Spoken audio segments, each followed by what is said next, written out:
السلام عليكم ورحمة الله. إن الحمد لله نحمده ونستعينه ونستغفره ونعوذ بالله من شرور أنفسنا ومن سيئات أعمالنا. من يهده الله فلا مضل له ومن يضلل فلا هادي له، وأشهد أن لا إله إلا الله وحده لا شريك له، وأشهد أن محمدا عبده ورسوله وصفيه وخليله، بلغ الرسالة وأدى الأمانة ونصح الأمة وتركنا على المحجة البيضاء ليلها كنهارها لا يزيغ عنها إلا هالك، فصلى الله عليه وعلى آله وصحبه ومن سار على دربه واستنى بسنته إلى يوم الدين. يا أيها الذين آمنوا اتقوا الله حق تقاته ولا تموتن إلا وأنتم مسلمون. يا أيها الناس اتقوا ربكم الذي خلقكم من نفس واحدة وخلق منها زوجها وبث منهما رجالا كثيرا ونساء، واتقوا الله الذي تساءلون به والأرحام إن الله كان عليكم رقيبا. يا أيها الذين آمنوا اتقوا الله وقولوا قولا سديدا يصلح لكم أعمالكم ويغفر لكم ذنوبكم، ومن يطع الله ورسوله فقد فاز فوزا عظيما. أما بعد، حيا الله الجميع pour cette halaqa qui va être consacrée, comme ça a été annoncé, aux martyrs de Néom. Donc je tiens à m'excuser aux frères et sœurs qui m'avaient envoyé des questions. On avait prévu consacrer cette halaqa d'aujourd'hui à y répondre. Or il y a eu, comme vous savez, cette nouvelle au niveau de l'actualité qui a fait en sorte que j'ai changé le sujet. Alors Inch'Allah, on va probablement consacrer une séance pour répondre aux questions, mais aujourd'hui nous allons parler du martyr de Néom. Alors, de quoi s'agit-il en bref? Qui est ce martyr? Qu'est-ce que Néom? Et comment expliquer que Abdurrahim al-Huwayti, rahmatullahi alayh, as'allah yataqabbalah fi shuhada, cet homme qui était inconnu ait pu défier les autorités saoudiennes en sachant qu'il allait être froidement abattu. Et c'est ce qui s'est passé. Il a été assassiné chez lui, il le savait, il avait documenté. Donc, de quoi s'agit-il en bref? Alors, plus tôt cette semaine, il y a un citoyen saoudien, Abdurrahim al-Huwayti, membre de l'importante tribu des Huwayta. Cet homme-là a été assassiné chez lui. Car comme les membres de sa tribu, il refusait d'être expulsé. Alors, les autorités saoudiennes voulaient l'expulser de chez lui, prendre possession de la terre de ses ancêtres pour mener à terme un projet gigantesque qui s'appelle Néom. Le meurtre s'est déroulé à Al-Khurayba. Khurayba, c'est une région reculée de la province de Tabouk. Subhanallah, un terme, rappelez-vous de Ghazwa de Tabouk, la Ghazwa dans laquelle Allah Azza wa Jal a mis à jour les manigances des hypocrites et dans laquelle le prophète alayhi salatu wassalam a su la vérité derrière ceux qui arboraient un islam de façade et qui cachaient la mécréance. Alors, le meurtre s'est déroulé dans Al-Khurayba, région de la province de Tabouk, au nord-ouest de la péninsule arabe. Je ne veux pas dire l'Arabie saoudite parce que ça ne leur appartient pas. Tilka jaziratul islam, ça c'est la péninsule des musulmans. Et les ressources qui y figurent, qui s'y trouvent, sont, subhanallah, le fruit de Dua Ibrahim alayhi salam. Et ça appartient à la Ummah, ça ne leur appartient pas à une famille. Et ça n'appartient pas à un jeune prince aux ambitions mégalomanes. Donc le meurtre s'est déroulé à Al-Khurayba, région, comme j'ai dit, reculée. Et normalement, ça aurait dû passer inaperçu. Or, subhanallah, avec les réseaux sociaux, le monde est devenu, comme vous le savez, un petit village. Et Abdurrahim al-Huwayti, rahmatullahi alayh, il documentait tout par le biais de vidéos. Donc, le déroulement des négociations avec les autorités, le refus des membres. Lorsque le représentant d'Ibn Salman est venu le voir, est venu voir les membres de sa tribu, il est venu, puis il lui a parlé, et il n'était pas recherché comme l'ont prétendu les autorités saoudiennes, il était à côté du représentant du royaume, et il négociait avec lui, et disait que les membres de ma tribu ne veulent pas être expropriés, ils veulent rester chez eux, sur la terre de leurs ancêtres. Alors, bien sûr, les autorités saoudiennes ont une autre version. Ils disent que cet homme-là était retranché, il avait des armes, et c'était un terroriste, et subhanallah, au fil des jours, Abdurrahim al-Huwaiti, qui est devenu une véritable icône pour des milliers de personnes à travers le monde, il a documenté le tout et il a annoncé que probablement ils allaient le tuer et mettre des armes à côté de son corps et prétendre comme ils le font dans le Sinaï, là où Sisi, un autre dictateur sanguinaire, notre Tarout, est en train d'exproprier, subhanallah, les habitants en leur mettant à côté de leur corps, bien sûr après qu'il les ait éliminés, des armes. Il a dit, probablement ils vont faire la même chose. Alors, ce citoyen lambda, inconnu, membre d'une tribu, qui vit dans une région reculée, est devenu par la force des choses un militant tribal, certes pacifique, c'est ce qu'il disait. Il a même dit qu'il était prêt à aller devant les tribunaux internationaux pour faire valoir ses droits et ceux de sa tribu, parce qu'il voyait que des gens étaient expulsés de chez eux. Jusqu'à aujourd'hui, je peux vous mettre en commentaire des vidéos de femmes qui crient « Wa Islama » dont les maisons sont, subhanallah, détruites, des hommes qui pleurent devant leur maison, des familles qui sont dans la rue. Alors, ce citoyen lambda qui est devenu par la force des choses un militant tribal pacifique qui sait manier le verbe. Et ça, subhanallah, c'est un point très important. Cet homme-là n'était peut-être pas un grand intellectuel ou un grand savant, mais subhanallah, al-ikhlas lahu nour fil qalb. La sincérité donne une certaine lumière au cœur et une certaine, subhanallah, un certain impact au niveau de la langue. Alors cet homme qui sait manier aussi le verbe, et je dirais même les vers, parce que c'était un poète dans l'âme. Quand il faisait ses vidéos, il récitait subhanallah, par cœur, des poèmes qu'il avait écrits et qui étaient faits en dialecte bédouin, mais qui avaient, subhanallah, un certain impact. Et il avait des citations, cet homme-là, subhanallah, il a dit, il vaut mieux que tu te tiens debout 1 heure, parce que la vie ne se mesure pas par les années. Une prise de position qui va peut-être te valoir d'être tué compte pour 90 ans. Parce qu'il y a des gens qui sont vivants en apparence, mais qui sont morts parce que, subhanallah, ils n'ont aucun impact sur la vie des autres. Et cet homme-là, subhanallah, comme on a pu le voir aujourd'hui, il a fait en sorte qu'ici, au Canada, à Montréal, à l'autre bout du monde, on est en train de parler de lui. Et comment il a subi l'injustice. Et comment sa tribu est expulsée de chez elle. Et comment ils l'ont tué de sang-froid. Wallahi musta'an. Donc, il a fini comme martyr, comme il l'a annoncé. Il s'attendait. Alors, avant de parler, pourquoi cet homme-là, un jeune, vous savez, les jeunes, normalement, ils pensent à fonder une famille, avoir des enfants, avoir un avenir pour eux, pour leurs enfants, bâtir une maison. Pourquoi cet homme-là a fini comme martyr et il a choisi d'être tué plutôt que de sortir de chez lui? Il aurait pu quitter, accepter quelques arrangements, parce que Ibn Salman est en train d'acheter maintenant les chefs de cette tribu, Al-Huwaita. Je vais répondre à ça dans le 3e point. Pourquoi il a choisi? Qu'est-ce qui a fait en sorte que le citoyen lambda, devenu par la force des choses un militant tribal, soit devenu un martyr?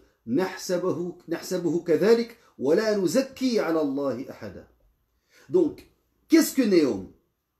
Wallahi, Allah musta'an. Subhanallah. Néom, c'est lorsque tu donnes à un enfant, un gamin, un ignorant, des milliards de dollars et un pouvoir, subhanallah, absolu sur l'avenir de tout un pays, voire de toute une région.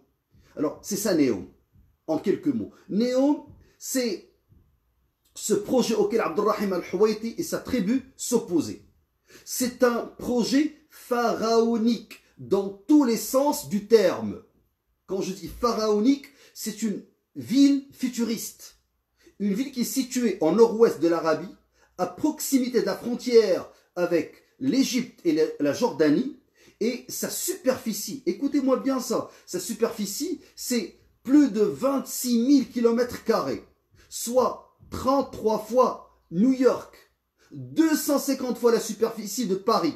Donc c'est immense, c'est une ville transnationale. Elle va s'étendre sur l'Arabie Saoudite, et j'aime pas le terme Arabie Saoudite. Hiya biladul haramain, jaziratul arab, jaziratul islam, ça leur appartient pas. Donc j'ai pas utilisé le terme Arabie Saoudite. C'est la péninsule islamique. Donc c'est de la péninsule islamique jusqu'en Égypte et jusqu'en Jordanie. Et il va y avoir un pont qui va relier les deux continents, l'Asie et l'Afrique. Alors, je vais vous lire comment Majid ibn Abdullah al-Qassabi, qui est le ministre du Commerce et de l'Investissement, est en train lui-même de présenter le projet. Parce que je n'ai pas voulu aller dans les adeptes de la théorie du complot, ceux qui disent que c'est un projet israélien, que c'est un projet maçonnique. Je suis allé prendre l'information de leur bouche, de leur site, de leur communiqué de presse. Alors, écoutez ce qu'il dit. Le ministre du Commerce et de l'Investissement saoudien. Il dit que le projet NEOM jouissait d'une position géographique importante, reliant les 3 continents. Là, on parle maintenant même plus de l'Afrique et de l'Asie, il parle aussi de l'Europe. Dans un communiqué, Al-Qassabi a ajouté « La zone du projet offre des opportunités d'investissement qui concernent toutes les technologies futures, soulignant que sa conception surpassera les grandes villes en termes de compétitivité et de style de vie, car elle devrait devenir un centre leader pour l'ensemble du monde. » Masha'Allah, Allahu Akbar. Mohammed ibn Salman va commencer une ville de rien. C'est une simple carte avec un rêve, et ce rêve-là, en quelques années, la première phase va se terminer en 2025, 5 ans. En 2030, elle va devenir la première ville mondiale. Alors il dit, elle devrait devenir un centre leader pour l'ensemble du monde. Le site géographique sera une cible d'investissement pour les géants mondiaux. L'endroit comprend des territoires à l'intérieur des frontières égyptiennes et jordaniennes. Son emplacement est considéré comme un axe reliant les 3 continents, l'Asie, l'Europe et l'Afrique.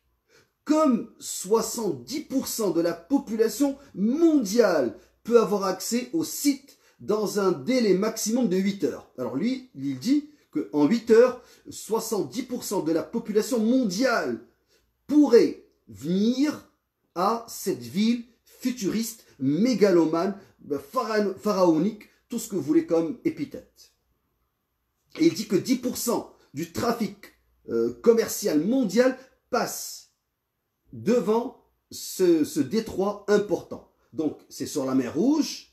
Et quand vous allez, subhanallah, sur le site, il présente, le docteur Qassabi, le projet comme étant une ville intelligente qui va être développée en fournissant des technologies modernes pour, je cite, servir l'humanité, confirmant que le royaume a d'énormes capacités d'investissement qui peuvent simuler des gains économiques. Alors, on parle d'une ville automatisée, peuplée de robots, de drones volants, des robots volants, et d'un système de surveillance à grande échelle. Elle est conçue pour fonctionner comme une zone économique indépendante, avec ses propres lois. Bye bye Sharia. Il n'y a plus de Sharia. Avec ses lois, et elle doit devenir la première zone d'affaires privées qui va s'étendre sur 3 pays. L'Arabie Saoudite, regardez, ça, Ibn Salman, il est en train de prendre l'argent des musulmans. Il va injecter 500 milliards de dollars de fonds et ce qu'ils appellent de Public Investment Fund dans 9 secteurs d'investissement. Quels sont ces 9 secteurs? L'énergie, l'eau, la mobilité, la biotechnologie, l'alimentation, les technologies, sciences numériques, l'industrie de pointe, les médias et bien sûr, divertissement, at-tarfih. Et quand vous allez sur le site, vous allez voir de belles blondes, vous allez voir des femmes arborant des tignasses rousses, noires, en train de se promener sur des plages désertes, des gens qui sont en train de prendre un apéro. Donc, quand vous voyez, subhanallah, le projet, et là, ce que je suis en train de vous dire, je vais vous mettre le site, le lien du site de ce projet, et vous allez voir de vos propres yeux, et vous allez voir les vidéos qui sont en train d'être faites. Et quelques journaux britanniques, français ont parlé de plages où est-ce que les femmes auront le droit d'être en bikini, de bronzer devant des hommes, et que les Occidentaux, les Américains, Français, Allemands, Anglais, peuvent y venir sans visa. Donc, vous voulez bronzer sur Jazirat al-Islam, al-Ard Muhammad alayhi salatu wassalam, vous êtes les bienvenus. Mohammed ibn Salman vous ouvre les portes sans visa. Venez faire la fête, boire votre apéro, bronzer sur près. Regardez, écoutez-moi bien. Wallah al-Musta'an. Bronzer qurba Mada'in Salih. Mada'in Salih. Le prophète sallam, quand il se rendait à Tabouk, il leur a dit, si vous ne pouvez pas, si vous ne pleurez pas, faites semblant de pleurer et traversez leur cité maudite. Eux, ils veulent aller là-bas, ériger un projet, mais c'est proche, c'est dans la province de Tabouk, ériger un projet gigantesque pour faire la fête. Et bien sûr, moi quand je dis faire la fête, j'exagère, soyons plutôt, je dirais, objectifs. C'est pour générer de l'argent et remplacer je dirais, la manne pétrolière qui est en train de s'estomper. Donc, comme le Qatar a privilégié, le sport, l'achat des équipes de foot, Dubaï, le tourisme, les Émirats Arabes Unis, les nouvelles technologies et le commerce international, l'Arabie Saoudite va investir dans ces 9 secteurs que je viens de citer, et ça va être une ville verte, énergie renouvelable, solaire, éolienne. Donc c'est vraiment un projet de fou. Le site web, je vais vous mettre le lien, vous allez voir par vous-même les vidéos qui sont faites en arabe et en anglais, donc pour ceux qui ne parlent pas arabe. Et le site dit que ces secteurs attireront des ressources humaines de haut niveau et que les tâches banales, écoutez-moi bien, on verra plus excusez-moi le terme, d'Africains noirs ou d'Asiatiques ou de Maghrébins, vous savez, les anciens esclaves. Non, non, non, il n'y a plus d'esclavage. Les tâches banales ou répétitives seront effectuées par des robots. Donc, ceux qui vont être là-bas vont être des Occidentaux, des Américains, des Anglais, des Français, des Britanniques, et ils ne seront pas servis par les indigènes, ni par des importés. Excusez-moi les termes. Ce ne sont pas les miens, mais ça va être par des robots. Alors, maintenant vous allez me dire, mais où est-ce que Mohammed ibn Salman, cet imbécile, et j'assume mes termes, où est-ce qu'il a pu dégoter, dénicher une telle idée?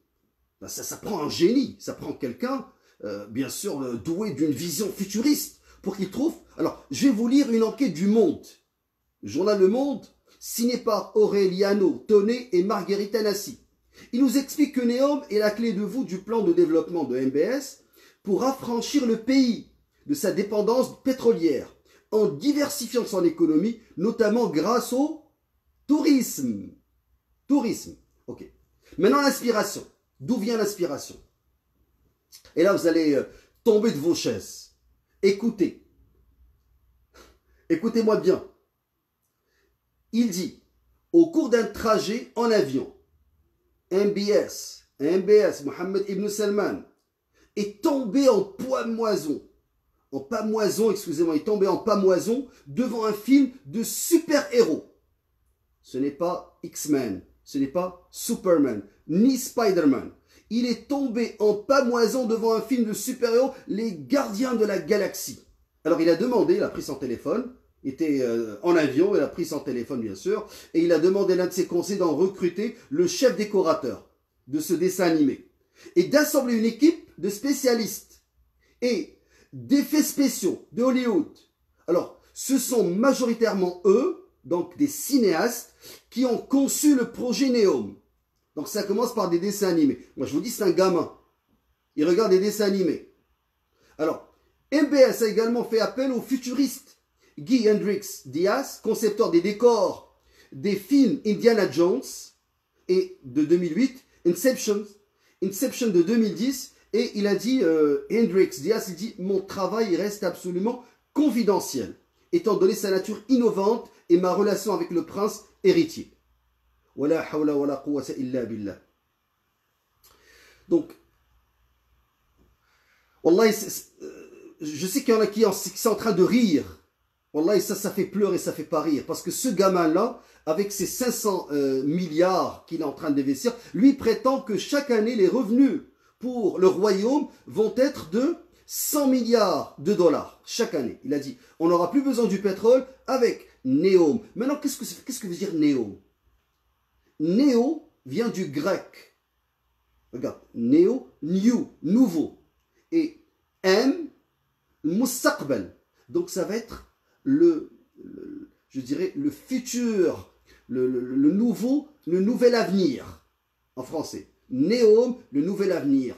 Quel avenir? Ça va être l'avenir que Mohammed bin Salman a vu dans un dessin animé et qui l'a inspiré pour générer 100 milliards de dollars en investissant 500 milliards de dollars. Alors, bien sûr, il a fait cette annonce dans ce qu'on a appelé le Davos du désert en 2017, où il y avait toutes les sommités, les chefs d'État qui sont venus pour flairer les bonnes affaires. Ils vont investir, ils vont générer de l'argent, bien sûr. Les Américains étaient les premiers. Les Israéliens ont dit on est aussi intéressés puisque c'est la mer Rouge, on est vos voisins. Les Russes ont dit il faudrait avoir notre part du gâteau. Tout le monde est en train de réfléchir sur comment investir dans ce projet pharaonique. Bien sûr, l'argent coule, 500 milliards de dollars, c'est l'équivalent du PIB de la Suisse. Wallah al-Musta'an. Wa hasbunallahu wa ni'mal wakil. Maintenant, la question qui se pose, parce que ce n'est pas une halaqa sur Neom, halaqa sur Abdurrahim al-Huwaiti, rahmatullahi alayh, as'alullah an yataqabbalahu min ash-shuhada. Ce citoyen lambda qui est devenu militant, tribal, et qui a fini comme martyr. Qu'est-ce qui explique que cet homme, simple, c'est pas un savant, il a dit « Je reproche aux savants, il leur a dit « Subhanallah, quel contenant de science, avec toute la science que vous avez, vous êtes incapable de dire kalimat al-haq. Vous voyez cette région de la péninsule être transformée dans un endroit où il va y avoir al-fasad fawq al-ard. Subhanallah, la débauche, la corruption, et vous ne dites rien. Bien sûr, on ne va pas généraliser. Et il y a plus de 1000 prédicateurs, savants, cheikhs qui sont derrière les barreaux. Même ceux qui n'ont pas parlé, ils ont été emprisonnés. Même ceux qui faisaient dua pour Al-Saoud ont été emprisonnés de peur qu'ils disent le haqq. Alors, mais lui, il parle des savants du Tarot. Ceux qui sont en train d'émettre des fatwas toujours pour légitimer ce qu'il est en train de faire comme corruption sur terre. Alors, il a dit, subhanallah, vous nous avez trahis, vous n'avez pas dit kalimat al-haq, la parole de vérité. Donc, ce n'est pas un savant cet homme-là, ce n'est pas un intellectuel, c'est pas quelqu'un qui a été formé dans une grande université arabe ou occidentale, c'est un bédouin, un simple, mais subhanallah, l'iman, la foi, a fait en sorte que les paroles de cet homme-là ont eu un impact sur la terre entière. Et moi, ce que j'aimerais me poser comme question dans cette halaqa, c'est comment se fait-il que Abdurrahim al-Huwaiti est devenu cette icône? Pourquoi il a fait ce pari de tomber comme martyr? Comment il a fait ce pari de devenir un martyr pour cette cause? Vous savez, quand je dis martyr, on ne peut pas trancher que c'est un martyr. فيما يبدو للناس أسأل الله أن يكون مخلصا وأن يتقبله qu'Allah l'accepte Inch'Allah. Alors, on va expliquer qu'est-ce qu'un martyr rapidement, on va expliquer les types de martyrs, on va expliquer pourquoi lui il a choisi d'emprunter cette voie. Ahl-Ilm, ils disent qu'il y a 3 types de martyrs. Il y a shahidu al-dunya, shahidu al-akhirah, shahidu al-dunya wal-akhirah. Donc il y a un martyr de la dunya, de cette vie ici-bas. Fima yabdu linnas, nous on voit quelqu'un qui est en train de combattre et on pense que c'est un martyr, mais c'est en apparence. En fait, il combattait pour dire de lui qu'il est courageux. Ou il combattait pour, par exemple, le butin. Ou il combattait pour le nationalisme. Ou il combattait pour un drapeau national. Ou il combattait pour sa tribu. Alors, ça c'est Shahid ad-Dunya, un martyr, mais pour les gens, il est tombé en martyr. Ils ne vont pas le laver, ils ne vont pas lui mettre un linceul, ils vont le mettre directement sous terre et ils vont penser que c'est un martyr. Il y a Shahidu al-Akhirah.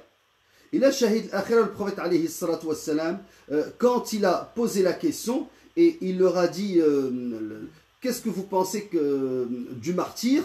Et eux, ils vont dire que le martyr est celui qui meurt ou se blesse et qui va mourir de sa blessure dans le champ de bataille. Alors le prophète, il leur a expliqué, il leur a dit, les martyrs sont de 5 types. Il a dit, celui qui a trouvé la mort à la suite d'une épidémie, celui qui est décédé à la suite d'une maladie abdominale, celui qui a succombé à une noyade, celui qui est mort sous les décombres dans un tremblement de terre, celui qui a péri en combattant pour la cause d'Allah.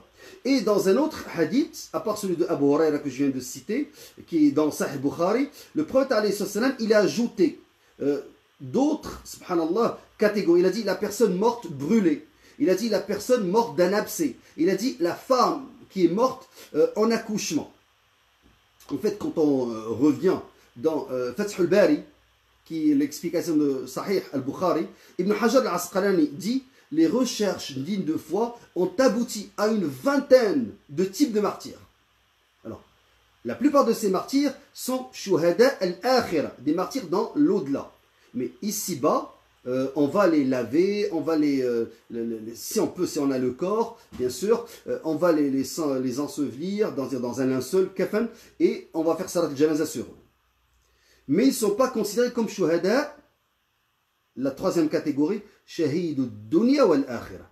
Shahid ad-dunya wal-akhirah, le martyr de cette vie et de l'au-delà, c'est celui qui a été tué alors qu'il œuvrait pour que la parole d'Allah soit la plus haute et la parole des mécréants soit la plus basse. Donc celui qui est dans le djihad va être tué dans le champ de bataille ou bien qui va périr par la suite des blessures qu'il va contracter dans le champ de bataille. Alors, ça c'est pour la question des types de martyrs. Donc 3 types, celui de la dunya qui est en apparence mais qui ne combattait pas pour Allah Azza wa Jal, celui de l'akhira, la vingtaine de catégories que je citais, j'en ai cité quelques-unes, et shahid dunya ou l'akhira. Maintenant, pourquoi on l'appelle shahid? Pourquoi on l'appelle un martyr? Certains disent, subhanallah, il y a les gens qui vont attester, yashhadouna, ashhadu an la ilaha illallah, wa ashhadu anna muhammadan rasulullah, avant la mort. Lui, il va yashhad, il va attester avec le sang, pas avec la parole, subhanallah. Certains ahl-ilm, ils ont dit, Ibn al-Bari, rahimahullah, il a dit, Summiya bidhalika li'anna Allah ta'ala wa malaikatahu yashhaduna lahu bil jannah. Parce que Allah et ses anges vont lui attester, vont lui témoigner du paradis, qui va aller au paradis. An-Nadr, il a dit, li'annahu hayyun faka'anna ruhahu shahida, yani hadira. Alors, Nadr, il a dit, c'est parce qu'il est vivant. ولا تحسبن الذين قتلوا في سبيل الله أمواتا بل أحياء عند ربهم يرزقون. Donc ne pense pas que ceux qui ont été tués, qui ont été tués dans la voie d'Allah sont morts, ils sont vivants. ولا أحياء عند ربهم, ils sont vivants chez leur Seigneur.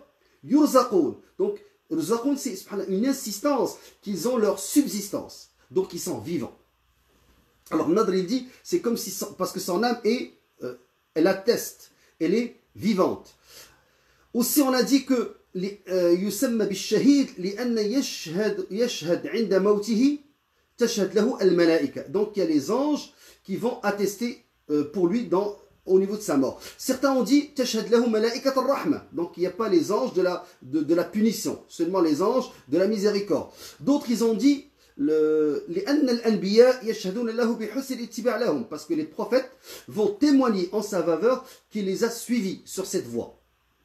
D'autres disent لأن الله يشهد له بحسن نيته وإخلاصه, parce que Allah lui témoignera, va confirmer que cet homme-là il était sincère et qui n'a pas fait shahada avec la parole, mais en versant le sang. Alors, d'autres, ils disent parce que la umma, les gens attestent pour lui du paradis. Ils l'ont vu verser le sang pour la ilaha illallah. D'autres, ils ont dit donc il voit dunya et puis il voit l'akhirah.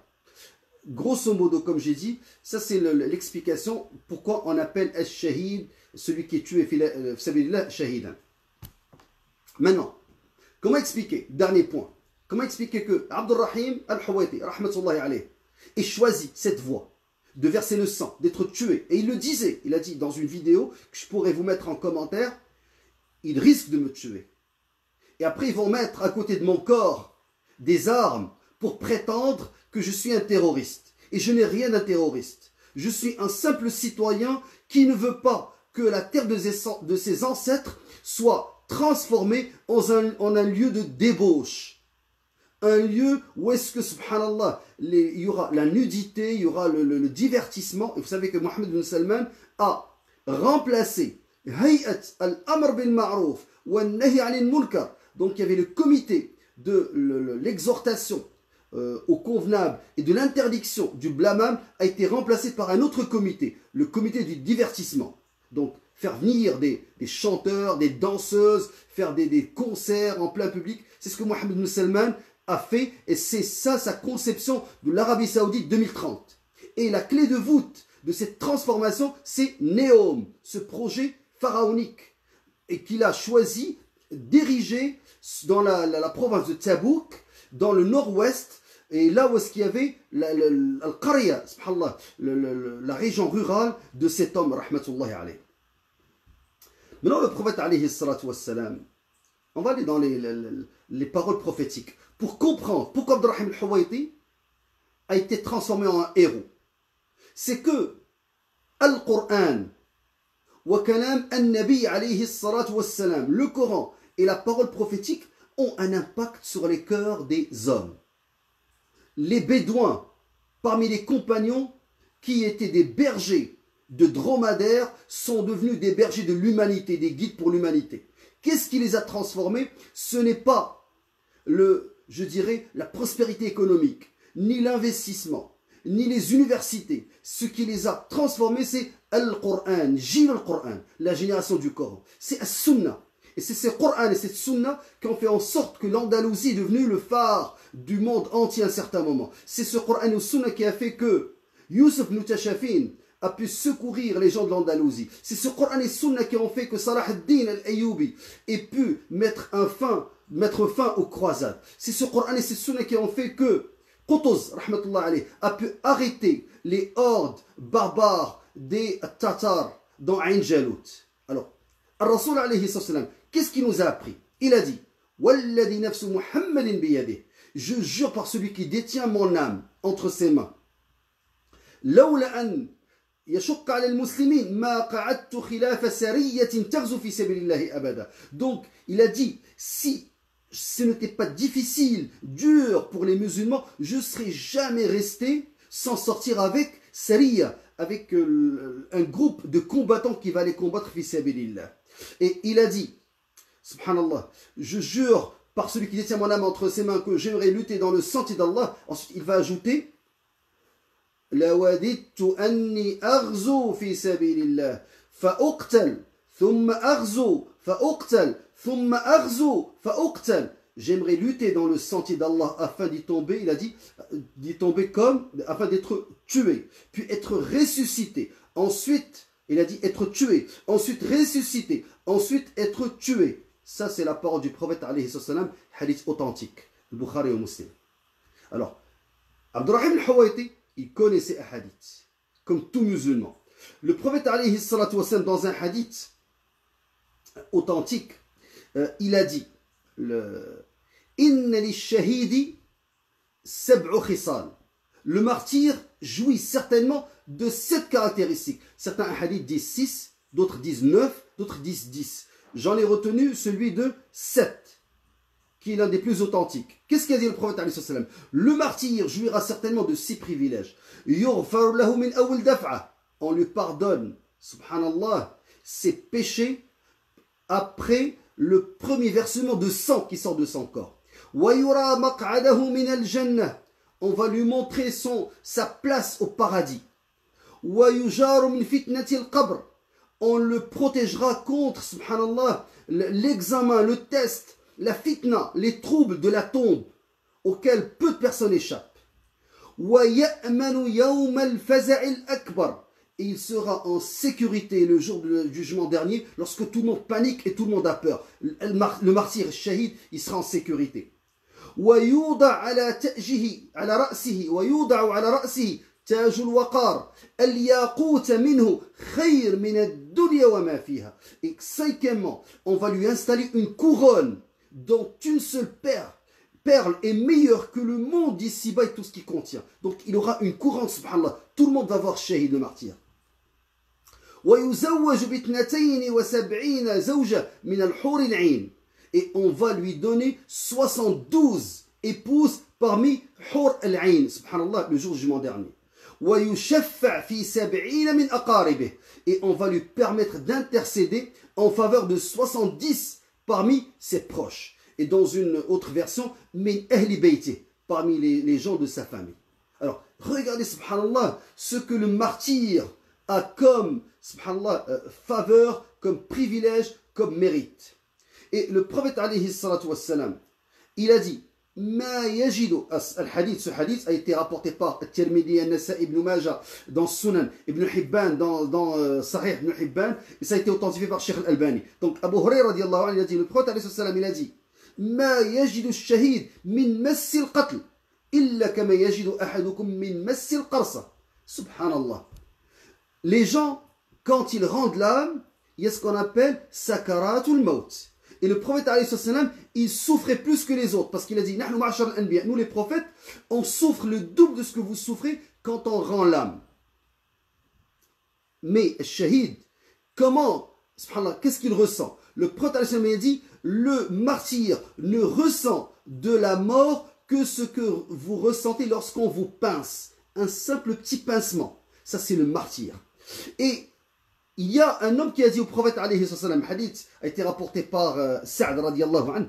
Alors, il a dit, Ya Rasulallah, donc le hadith a été authentifié par Sheikh Al-Albani, rapporté par An-Nasa'i. Donc, il a dit, Ya Rasulallah, pourquoi le martyr n'est pas éprouvé dans sa tombe? Tout le monde est éprouvé dans sa tombe.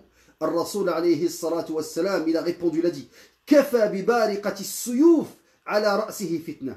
Son test, c'est l'éclat, les étincelles des épées au-dessus de sa tête. Parce que les gens, quand ils voient les étincelles des épées, ils fuient. Mais le martyr, il n'a pas fui. Subhanallah. Ça, c'est les étincelles des épées. Que dire des missiles? Que dire des balles? Que dire des bombardements? Wallahi, rijal, il y a des hommes qui ne fuient pas en voyant tout ça. Alors, quand le prophète lui a dit, il a dit, il lui suffit comme épreuve les étincelles des épées. Il n'a pas besoin d'être éprouvé encore une autre fois dans sa tombe. Et le prophète alayhi salatu wassalam, il a dit dans Ghazwat Badr, avant le combat à Badr, il a dit, il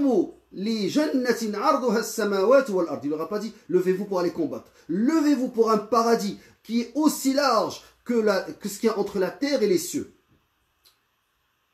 Umar ibn al-Hammam, al-Sahabi al-Jalil, était en train d'écouter le prophète alayhi salatu wassalam.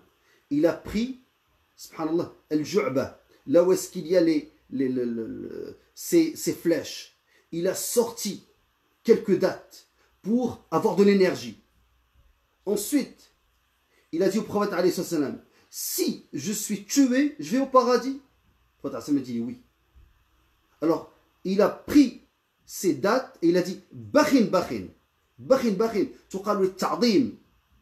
Alors il a dit bakhin bakhin, une sorte d'interjection. En arabe on utilise cette interjection pour dire c'est-à-dire bakhin bakhin, quelque chose de vraiment incroyable, le paradis. Alors il a jeté les dates, il a dit c'est une innaha hayatun la tawila, c'est une vie longue que d'attendre de manger ces dates. Il a jeté, puis il est rentré combattre. Il a été tué, rahmatullah alayhi, radiallahu anhu. Il a été accepté par les martyrs et le prophète a attesté pour lui. Ça, c'est Umar ibn al-Hammam. C'est ce qui a changé à Sahaba. Et c'est ce qui explique comment cet homme qui a entendu le hadith du prophète alayhi salatu wassalam, rapporté par Abi Daoud, authentifié par Al-Albani, Man qutila duna malihi fahuwa shahid, wa man qutila duna ahlihi, ou duna damihi, ou duna dinihi, fahuwa shahid. Celui qui est tué en défendant ses biens est un martyr. Celui qui est tué en défendant sa famille, sa vie, ou en défendant sa famille, ou en défendant sa vie, ou en défendant sa religion, est un martyr. Et regardez ce hadith, subhanallah. Il comprend ad-daruriyat al-khams, comme a dit l'imam Shatibi. Donc, ad-daruriyat, donc les 5 choses pour lesquelles l'islam est venu. Pour conserver la religion, pour conserver l'ird, donc l'ird, ta femme, ta fille, ton honneur, ta famille. Alors, pour conserver ce qu'on appelle un nefs, ta personne, pour conserver al-aql, ta raison, et pour conserver al-mal, tes biens. Donc ce hadith, il dit que si tu combats pour défendre ces 4, en fait parce que je dis 4 pas 5, parce que al-aql, la raison, est incluse dans al-nefs, il est un martyr. Et subhanallah, non seulement ce hadith, il y a un autre hadith qui est applicable dans le cas de Abdurrahim al-Huwayti rahmatullahi alayhi. Le prophète il a dit Sayyid al-Shuhada, Sayyid al-Shuhada, le seigneur des martyrs, le meilleur des martyrs, Hamza ibn Abdul Muttalib, donc Hamza, Asadullah, wa rajulun, et un homme, qama ila imamin ja'irin, fa amarahu wa naha fa qatalah. Donc, et un homme qui s'est levé pour un imam ja'ir, injuste, et il lui a ordonné le bien. Amara, ici il a ordonné, c'est-à-dire le bien. Wanaha, il lui a désapprouvé le blâme, alors il l'a tué. Hada sayyid al-shuhada bi shahadat, ça c'est le meilleur des martyrs, avec l'attestation du prophète alayhi salatu wassalam. Et il y a un autre hadith, le prophète dit, hadith qui a été authentifié par Sheikh Al-Albani dans Sahih Abi Daoud, le prophète alayhi salam a dit Afdalul jihad, le meilleur jihad, kalimatu adlin inda sultanin ja'ir. Le meilleur jihad, c'est une parole de justice chez un gouverneur injuste. Et nous, ce que nous croyons, c'est que ces gouverneurs sont non seulement injustes, mais ce sont des tawarit, parce qu'ils n'appliquent pas Shar Allah Azza wa Jal. Et les gens étaient, subhanallah, dans l'ignorance. Mais avec Mohammed bin Salman, qui veut transformer une partie, pour ne pas dire toute l'Arabie, dans un lieu de débauche, je pense que c'est clair. As'alullah Azza wa Jal أن يرحم عبد الرحيم الحويطي وأن يتقبله في الشهداء. Et nous devons continuer à faire le suivi avec la tribu des Huwaita qui est en train de lutter pour ne pas donner la terre de leurs ancêtres. Jazakumullahu khayran. Partagez cette halaqa et restons en contact. Wa hayyakumullah.